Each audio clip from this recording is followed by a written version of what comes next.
So I'm here in Patong Beach, Phuket here, and I'm staying at a hostel, and you'll never believe what's going on here. There's no water for like most of Patong. The resorts, the hotels, hostels, people's houses, they have no running water.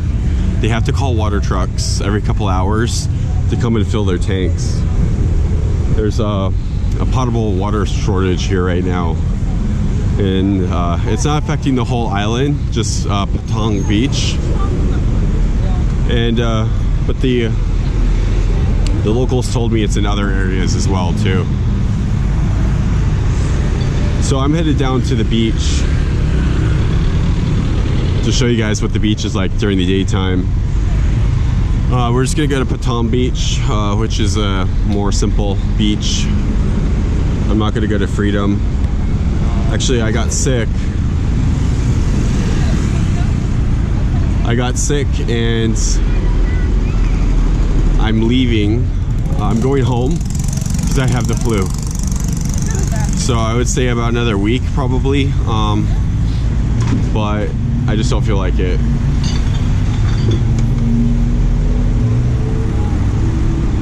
I could fly back down here for about $44 to $50 US, so I might come back in 2 weeks.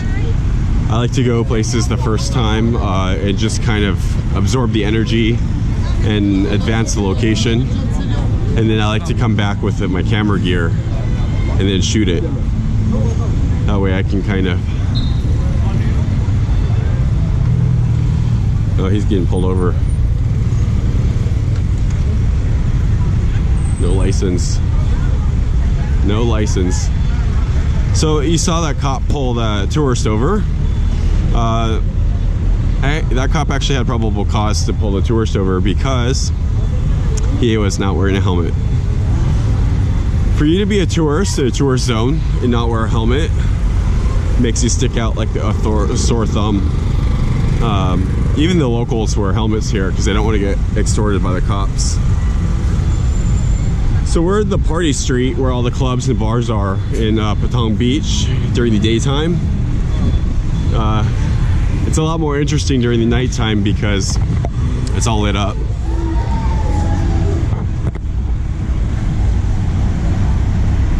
But the beach is just straight ahead.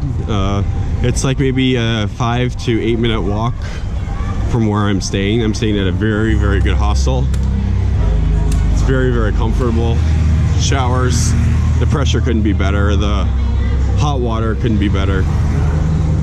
Air conditioning in every room. It's really nice.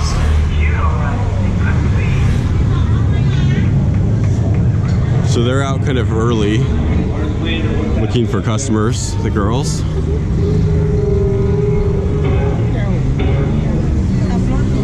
That look like a happy drink seller.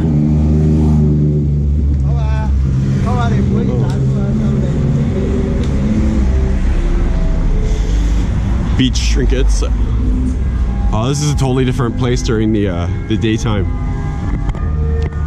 Looks like during the daytime it like sells like stuff for the beach and tourist gear. And at nighttime it's kind of the same, but it's more clubs and bars. So yeah, I couldn't believe that there's no water, no utility, city provided water right now. Not only does no one know when it's going to be fixed, including the official news channels, but it's scheduled to be turned off again on the 25th, and today is the 18th. So they're going to turn off the water here in parts, they said parts of Patong, from the 25th to the 31st. So that's, what, 6 days? And it's not going to be a rolling outage. It's just going to be a cutoff. I don't understand how you can cut off parts of the city with no water for almost an entire week. It's crazy.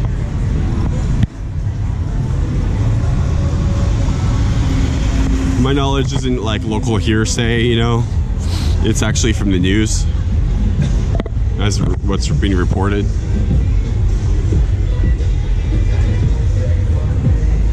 So, yeah.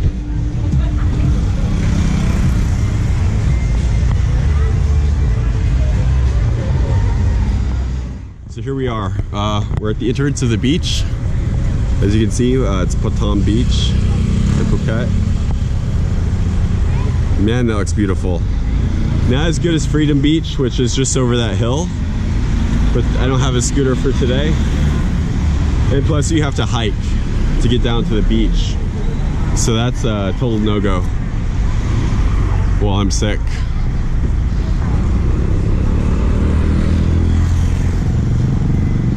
But if you guys are interested in why I'm sick, it's not because of the food. I have the flu. I sleep right next to the air conditioner. So I think going out with some buddies from the hostel and drinking, you know, beer every night and then eating fried food, it's not so healthy. So I caught something. But this is where I'm at today. This is what's going on. At night, oh man, you can totally swim at night. I swam with some Russian girls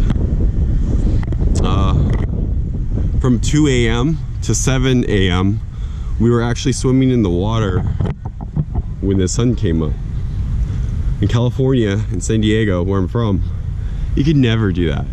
It'd be way too cold for that. They have wave runner rentals. I personally would never rent one, but to each of their own. They have parasailing here as well. But man, this place is beautiful. And this is just one beach. I haven't even explored the whole island.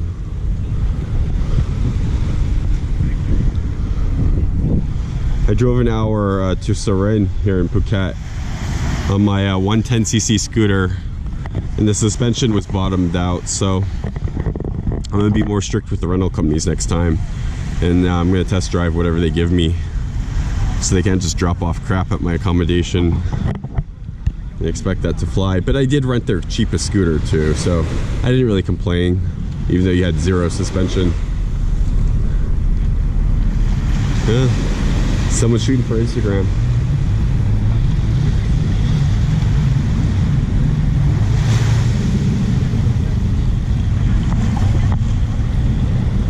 The water is pretty much clear, probably for 100 meters out.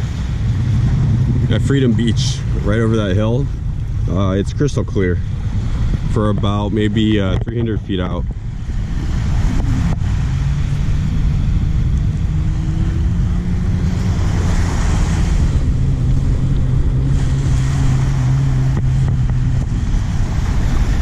This is my life, guys. You know, I had a really good job in San Diego. I had a lot of good opportunities. I could have got an even better job. I could have made way more money. But I got tired of going in a circle and having to go to work every day. And so I started watching YouTube travel videos every night for a year. And in 1 year, I made it out here. I could have done it way sooner, but it's kind of, you know, selling everything and giving everything up. It's a big decision to make, but I finally was able to make it, and I have no regrets. I work in cybersecurity for a living, so I can always go back to the US and get a job pretty much instantly. No regrets.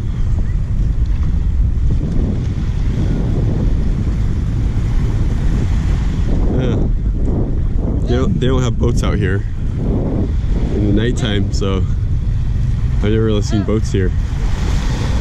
But man, all this is gone at night.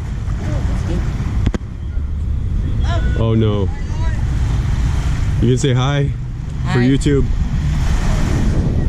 He asked me if I want a jet ski. I said no. They have so many jet skis, I don't think they would try to scam you here. But as you can see, that one has a lot of damage on the underside. So I don't know. I definitely wouldn't give up my passport for one though. Definitely not.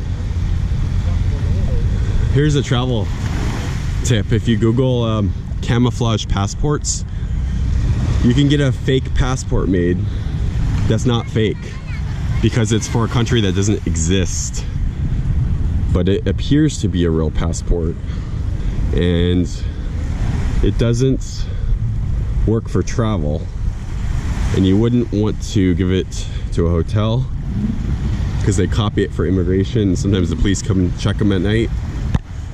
But for jet ski guys, $180 camouflage passport would be a great tool, because if they try to scam you, just leave your passport. You're on 180 bucks, so what? Just Google camouflage passport. But yeah, don't try to use them to defraud people or anything like that, but to protect yourself from scams, scooter scams. You know, you won't get scammed by a scooter shop if you go to a reliable one. Never ever ever rent a scooter off the street from some guy with a sign, scooter for rent. Only rent from places with offices that are in Google reviews. Look at the reviews. But you know what, guys, you know what I do? I go with whatever my accommodation recommends, because they usually have good prices, and to have an ongoing business relationship with the accommodation owner, they don't scam the accommodation customers. I've never been scammed for a scooter or anything like that. So yeah, don't rent independent scooters. If you do, go to a shop with a physical location with good Google reviews. Ask you know, your hosts, if it's a guest house in Bali or a hostel here in Phuket, or a hotel front desk person, who a trustworthy scooter rental place person is. And you know what, they'll usually, you don't pay more, but the accommodation, it does make a commission off of the sale or the rental, but they deliver it right to your accommodation. They pick it up for you, so you don't have to scooter back to a shop and then take a taxi or a Grab back to your hotel. So if you can, just rent from the hotel, even if it's 50 baht more per day. It's usually not. They usually have the same prices as the shops, but just rent from the hotel. You're a lot safer that way, and a lot less hassle. Oh, another thing I learned is don't buy tours from people in the street, okay? Here's why. They are all legitimate, but they do charge different commissions, and you don't know what that commission rate is. So you're gonna pay way more going through someone on the street. I'll tell you what, go through your accommodation. I just learned that this trip. I've been traveling for almost a year. And the accommodation will help you if you have problems, if you book through them. If you don't book through them, they might try to help you, they might not. So just book through your hotel for tours or anything like that. Don't get sold at the airport, don't get sold on the street. If you're staying somewhere long term, you want to have build a valuable relationship with the hotel or the hotel manager or the hostel. Hostels are really good at knowing how to get stuff for cheap, and they know their clientele won't pay premium prices, so they're usually very reasonable for tours and whatnot. I can go from here to Koh Phi Phi, I don't know how to pronounce it. 450 baht, includes a bus. They pick you up right at the door of the hostel, even though it's down an alley. And they take you on a minibus to a ferry. You go out to the island. It's 450 one way, probably 450 back. But it's way more convenient. I just realized this trip. Book through your hostel, book through your hotel. That's my travel tip of the week. But yeah, man, this beach is beautiful. They have a swing over there. White sand. Clear waters. Look at that water.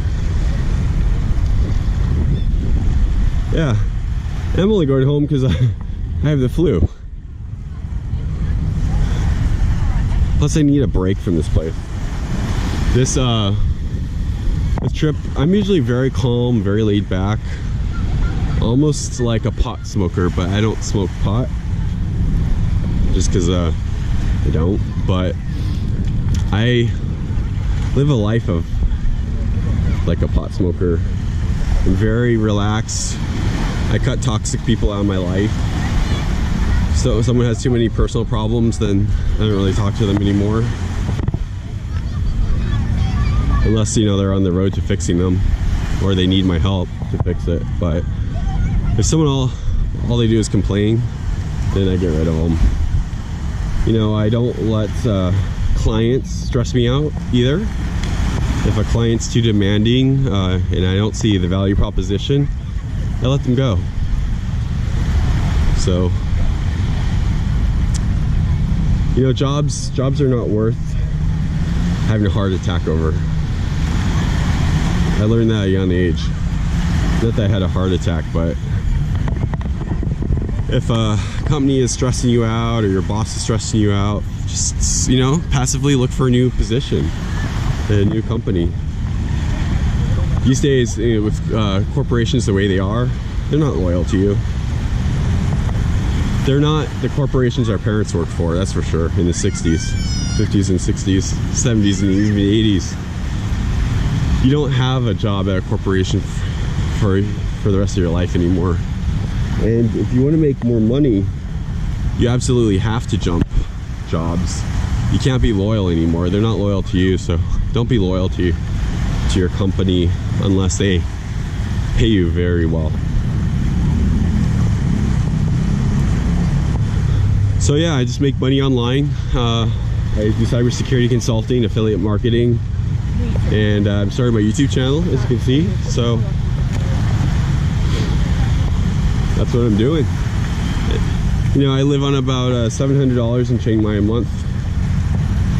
I make more than that, but if I really had to, I could get it down to 500 or 600 per month. But I'd recommend at least 1,000 a month, even in Chiang Mai. And it's like one of the cheapest places to live here. Phuket is twice the price of Chiang Mai for everything. Sodas on the street, food, anything, because it's a tourist zone. It's a major tourist zone, and people will just pay those prices. So if you go to, the way you can travel cheap in Phuket, let me tell you, stay in hostels, bring bottles of water, you know, that you refill, and shop at 7-Eleven and Family Marts. Do not buy anything off the street. Don't go to restaurants. You can have a really good meal at a 7-Eleven, I shit you not.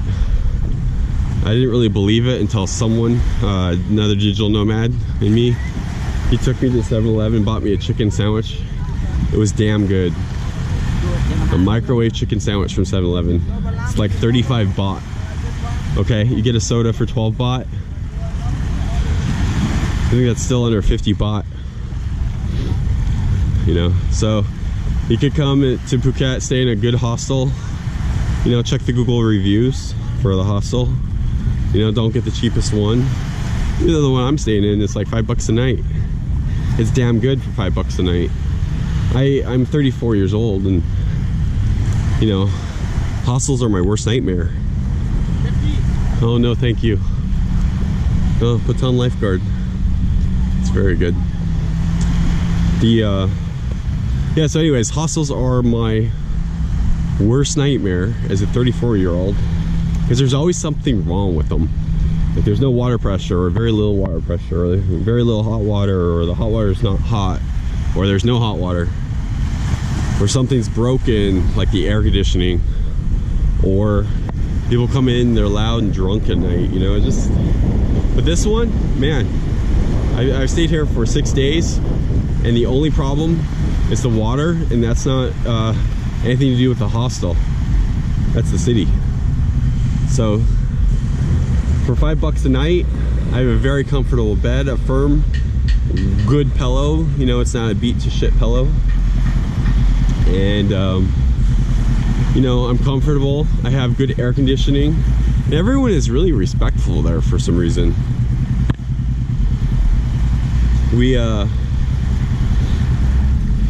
There's one guy that came in this morning, and he started complaining right off the bat. And I was like, I just hope they give him his money back and let him walk. And I think that's essentially what they did.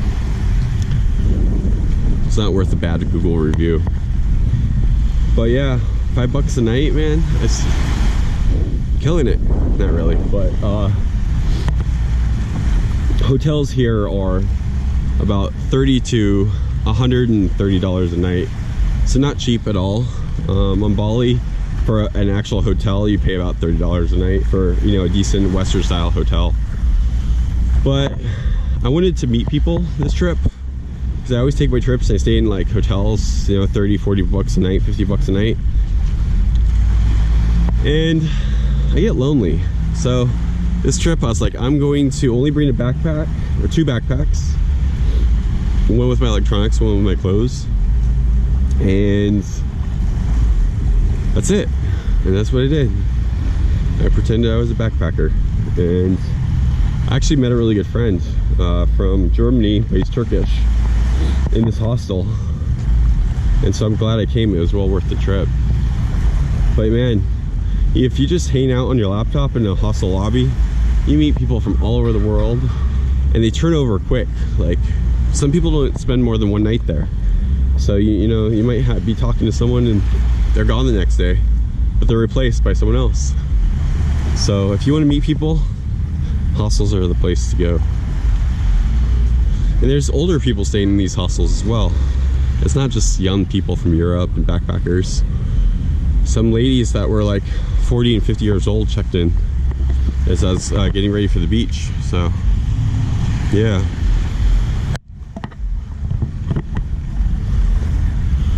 So yeah, you can fly out here from the US probably for about $650 round trip if you just stay in hostels for most of your trip.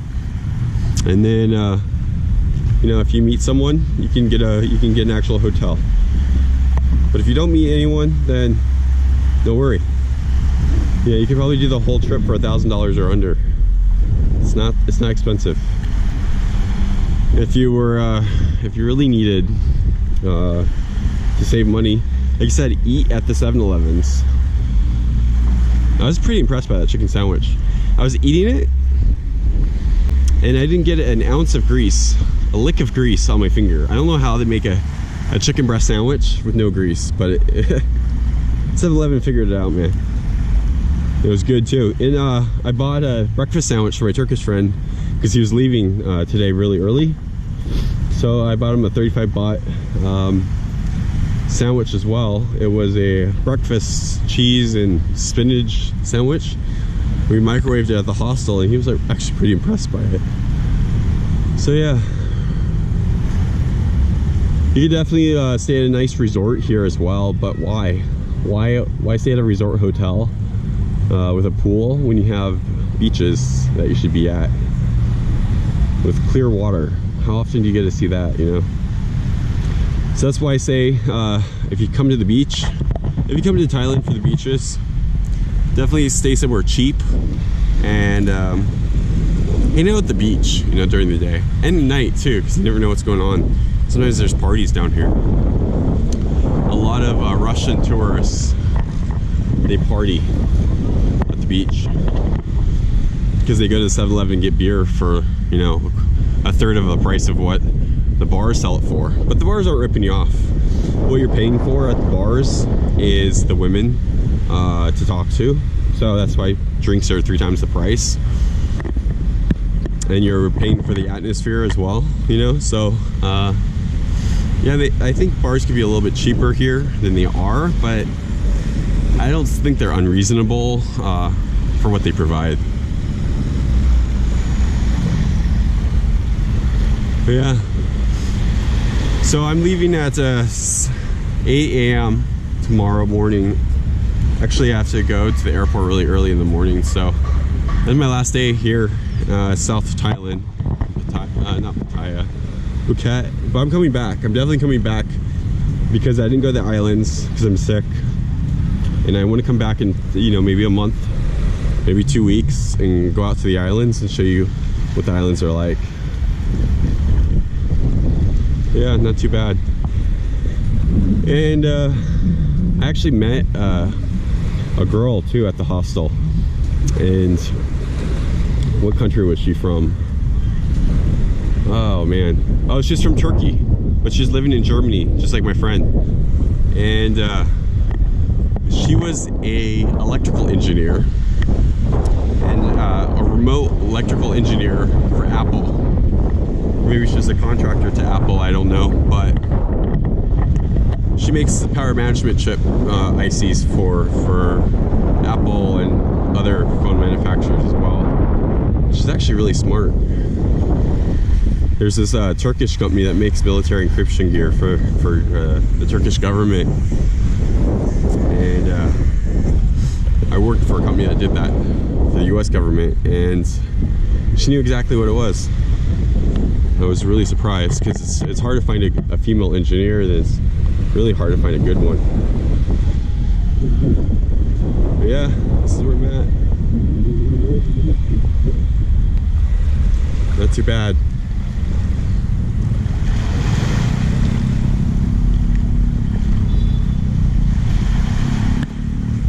This is beautiful. You know what makes it beautiful? I don't think you guys can see because the sun is too high right now. It's 1:36 p.m. But you have all this green trees and tropical palm trees and vegetation. You can't see it because, you know, but it's all green. I wish you guys could see the correct colors. Just like the pictures. And the islands have even more clear water. And the good news is I found islands in Malaysia. Maypul Island, M-A-P-U-L, I think. I'm gonna go there because Malaysia gives me a 90-day stamp, and so I don't have to hurry or worry about how many weeks I'm there. But yeah, cruise ships come into port as well. You can see one off in the distance now. They actually come a little bit closer than that even.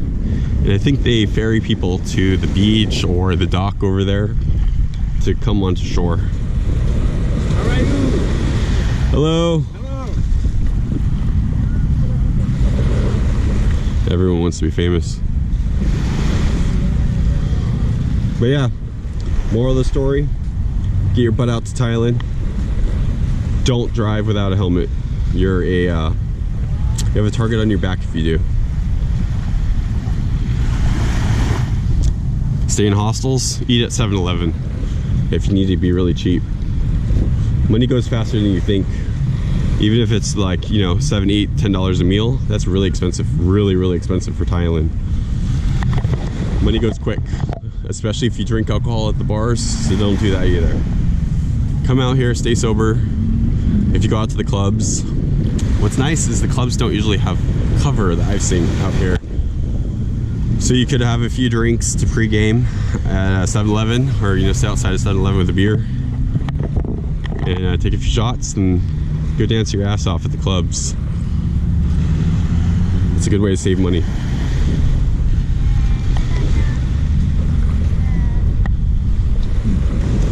Chinese Instagrammers. You know, all the Chinese women here, they're dressed really nice, really classy. I know they're not rich. Some of them are. Some of them are filthy rich. But not all of them.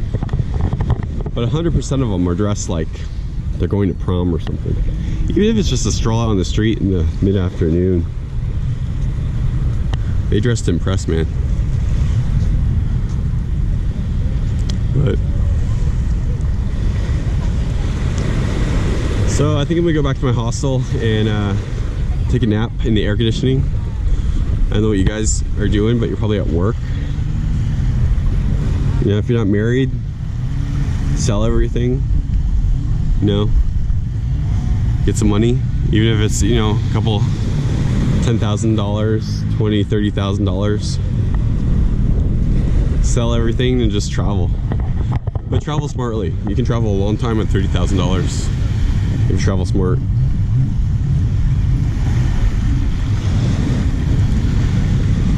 If you have real estate, rent it out or dump it. Get out to Latin America, Thailand, Southeast Asia. Life is way better out here, man. I mean, I miss some things about the US, but I don't really have an urge to go back. Not that I hate the US or anything like that. That wasn't my motivation for moving out here. My motivation for moving out here was what you see right now is just living an easy going life, working 10 to 15 hours per month, and vacationing all the time. That's my motivation for moving out here. People say, when are you coming back? I said, what do you mean? Some people said, oh, you'll get tired of it. Oh, you'll want to come back. You won't adjust to life out there.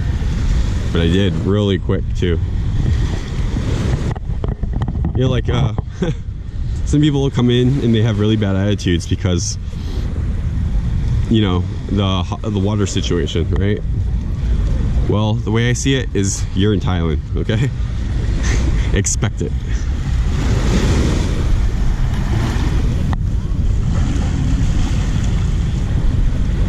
Just expect, stuff to happen.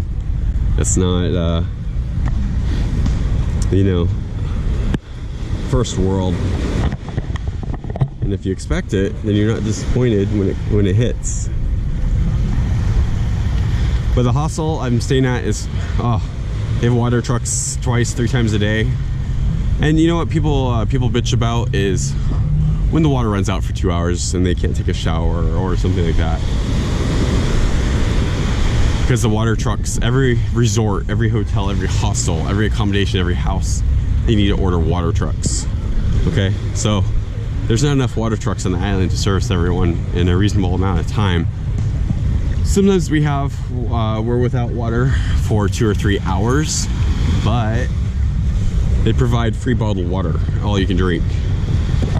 So you can't really complain about that.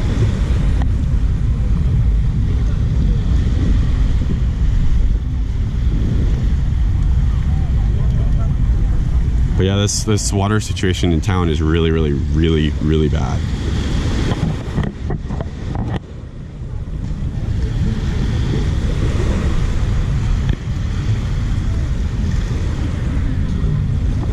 But things are still functioning, thanks to the water trucks. So in the Western countries, if your water's off, your water's off. There's no bringing in a water truck because we're gonna store it. Well, at this hostel, I found that a lot of places here, they have underground water tanks. Like maybe 500 gallon, 1,000 gallon. This place has 2. So the city water goes into that, fills those up, and then pumps suck it out of that and up to water tanks on the roof. And then it goes back down into the showers and the toilets and the sinks.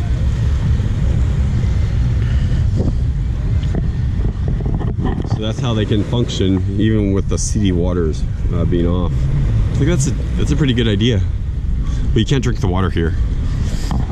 I saw the transfer pump, it got too low in one of the tanks because they were pumping water from one tank to the other. And there's a whole bunch of sediment that came up that just turned the water black. So you can brush your teeth with it, but you definitely can't drink it. Now I see why.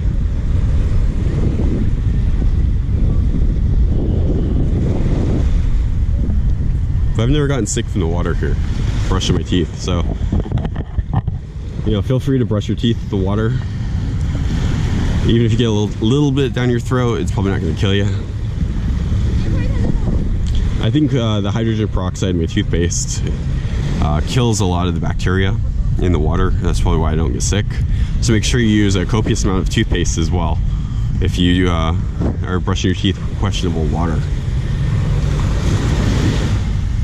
Toothpaste here is super cheap, so you can always buy more. So there's one really tall building, and it's a resort. I forget what the name of it. There's one like a couple miles away, but as you can see, that's like the tallest building in the skyline. I wonder what's like being up there in a storm or a monsoon. Yeah.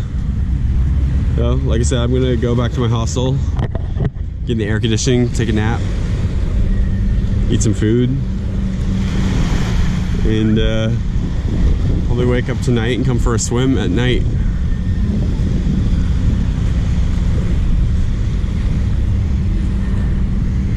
See you guys later.